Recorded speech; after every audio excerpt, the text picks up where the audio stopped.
रामचंद्र शुक्ल जी कहते हैं कि जब हम किशोरावस्था के पश्चात युवावस्था में प्रवेश करने पर घर की सीमाओं से बाहर निकलकर समाज में कार्य करना आरंभ करते हैं, तब हमें संसार व समाज के लोगों के साथ रहने का अनुभव बिल्कुल नहीं होता।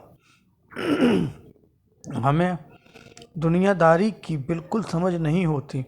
उस समय हमारा मन बहुत कोमल होता है, जो किसी प्रकार के अच्छे या बुरे संस्कार ग्रहण करने के योग्य होता है। हमारी बुद्धि इतनी विकसित नहीं होती कि उसे उचित अनुचित का ज्ञान हो पाए। उस समय हमारी बुद्धि कच्ची मिट्टी की मूरत के समान होती है, जिस पर अच्छी या बुरी किसी बात का प्रभाव बहुत जल्दी पड़ता है।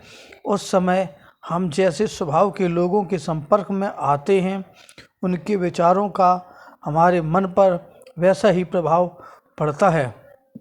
यदि किसी सुयोग्य व्यक्ति के संपर्क में हम आ जाते हैं तो हम में देवताओं जैसे अच्छे गुण व संस्कार आ जाते हैं।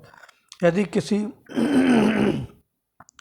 दुष्चरित व दुष्ट व्यक्ति का साथ मिल जाता है तो उसके संपर्क में रहकर हम भी दुर्गुण, बुरे संस्कार व घृणित कार्य करने वाले समाज में अपमानित होते हैं।